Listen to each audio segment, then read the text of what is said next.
Bom, estamos aqui com uma presença ilustre, estamos muito felizes, né, por você ter aceitado o nosso convite, por ter nos dado esse tempo precioso, que eu sei que o seu tempo é precioso.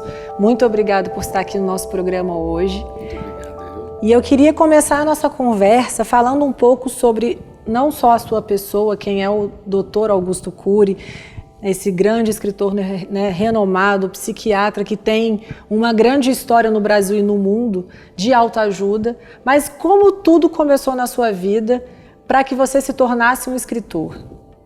Bom, em primeiro lugar, é uma honra estar aqui.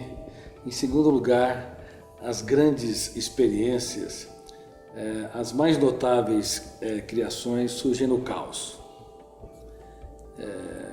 Eu era a segunda nota da classe de baixo para cima nos tempos do colegial. Ninguém acreditava em mim e provavelmente naquela época era uma pessoa que também não tinha autoestima, autoconfiança, era desconcentrada, não me adaptava ao currículo escolar, minha mente libertava o imaginário, eu vivia no mundo das ideias, não propriamente das ideias que os professores transmitiam em sala de aula.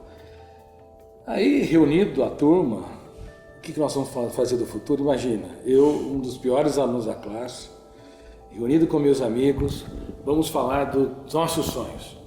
O que queremos? O que seremos? Um falou que queria ser professor, outro agrônomo, outro engenheiro e assim por diante. Aí eu abordei, eu quero ser um médico e um cientista. Bom, dá para você entender o que aconteceu. Silêncio geral. Como você vai fazer isso? Acho que eles pensaram. Depois dos deboches. Então eu percebi que as mais importantes decisões são solitárias.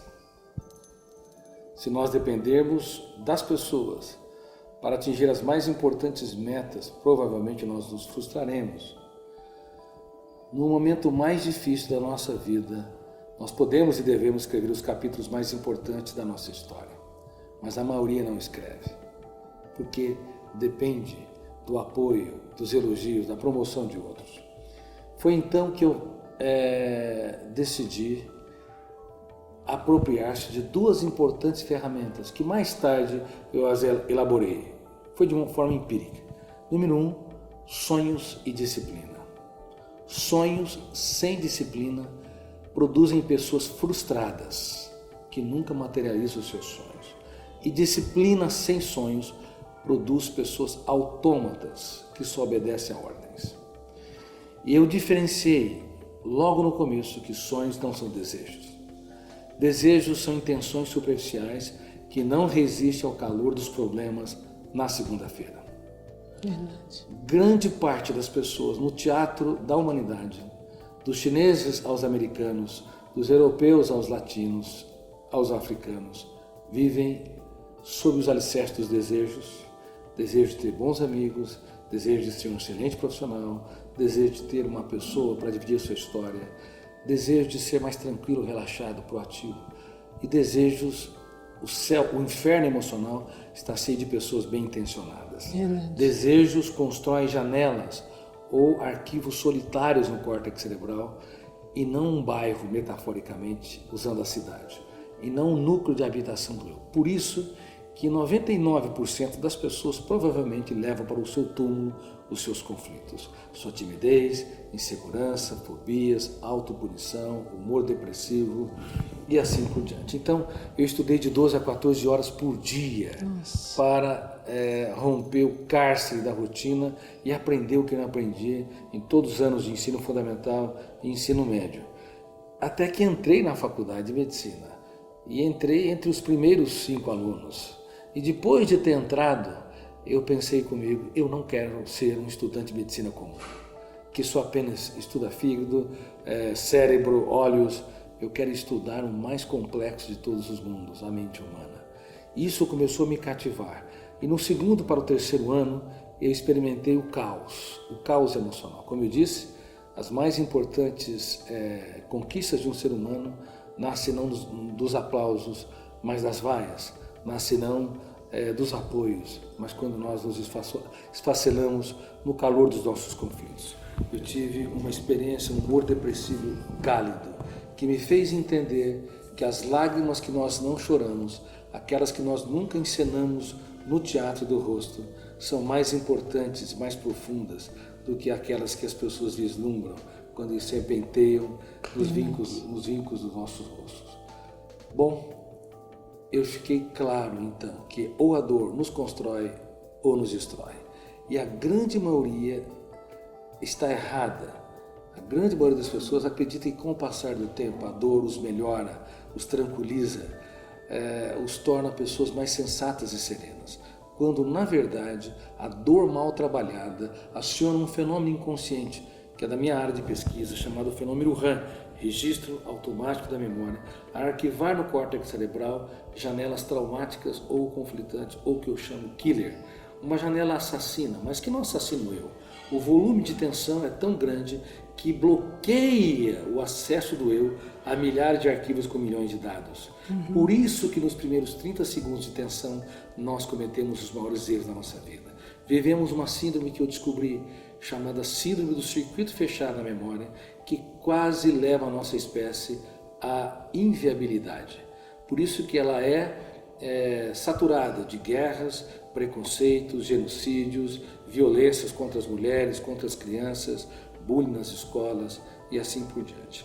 Quando nós fechamos o circuito, quando eu é escravo de uma janela killer, como eu já falei no Supremo Tribunal Federal, no Congresso Nacional, para plateias de magistrados, nunca nas sociedades livres houve tantos escravos num único lugar que é inadmissível ser um prisioneiro.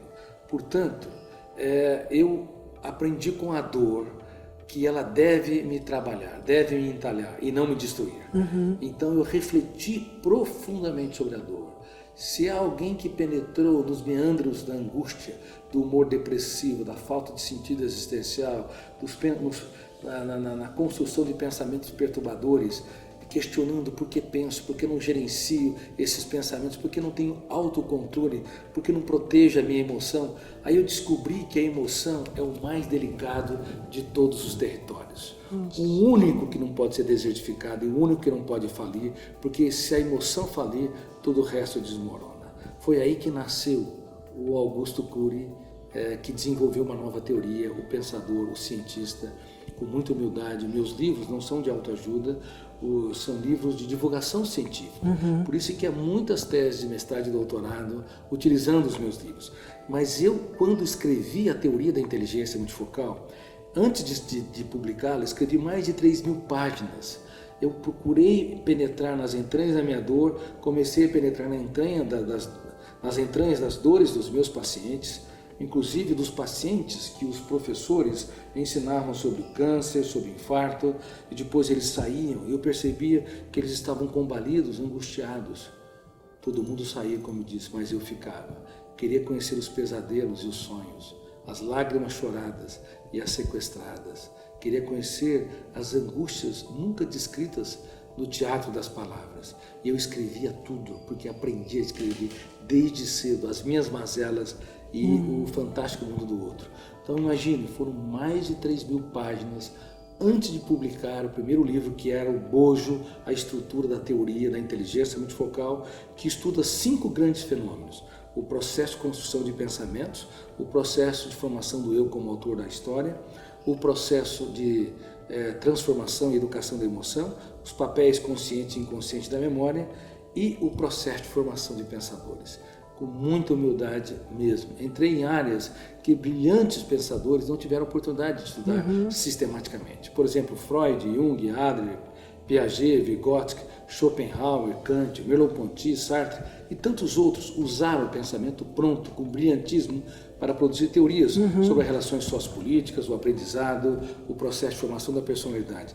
Mas não estudaram o que é o pensamento, sistematicamente, como ele se registra, como nós o acessamos, quais são as armadilhas que o eu pode ter, como a síndrome do circuito fechado da memória, que o impede de ele ser homo sapiens, num foco de atenção, e o torna um animal, homo bios, onde ele não tem acesso a milhões de dados para dar respostas inteligentes em situações estressantes. E tudo isso que você falou, na verdade, resume ao maior problema do homem hoje, né? Que hoje o nosso maior problema do ser humano, da nossa sociedade, todos nós vivemos com os nossos conflitos e não sabemos como resolvê-los.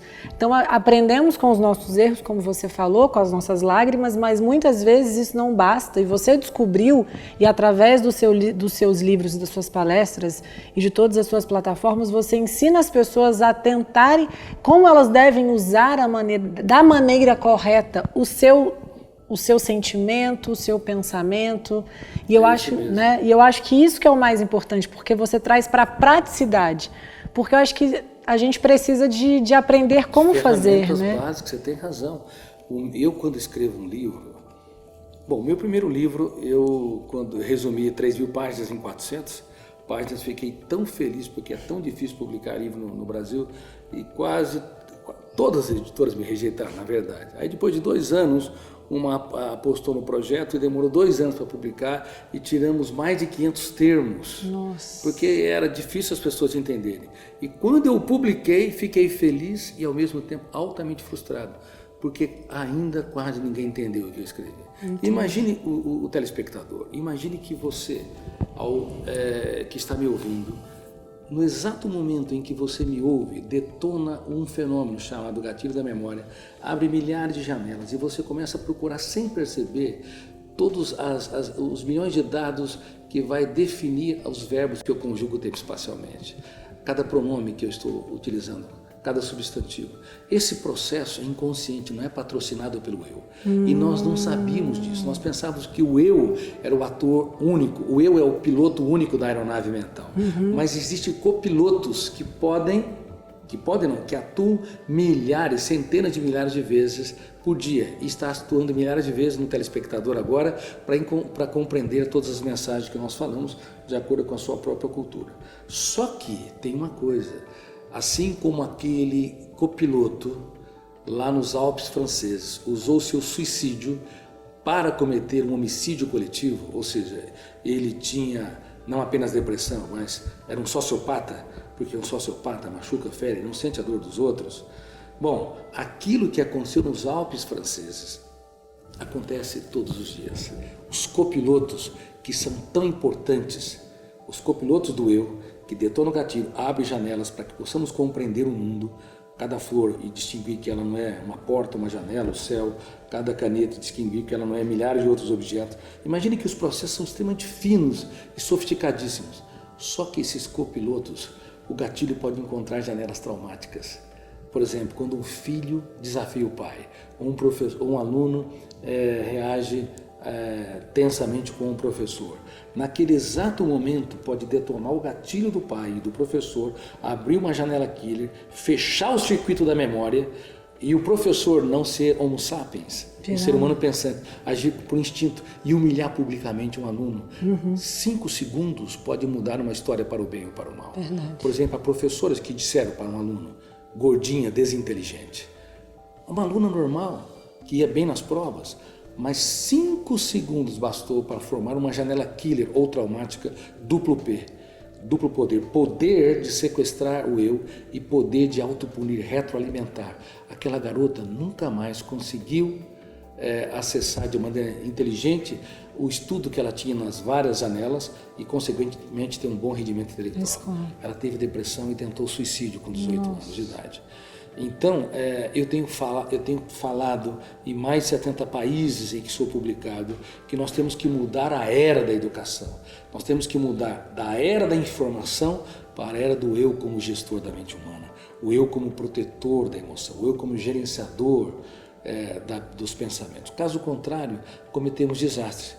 Um pai também que é desafiado por um filho, detona o gatilho, abre uma janela killer em milésimos de segundos, ou seja, 2 copilotos entram em cena antes do piloto, fecha o circuito da memória e o pai pode falar, você só me envergonha, você sempre erra. Então, 5 segundos. Em 5 segundos, eu quero que você que está me vendo e ouvindo entenda. Em 5 segundos, você não faz um brilhante discurso. Em 5 segundos, você não faz uma grande viagem, você dá alguns passos. Em 5 segundos você não faz um grande projeto, mas em 5 segundos você e eu podemos destruir uma vida. Gente, a nossa conversa tá maravilhosa. Eu queria só dar um break, a gente já volta com o segundo bloco.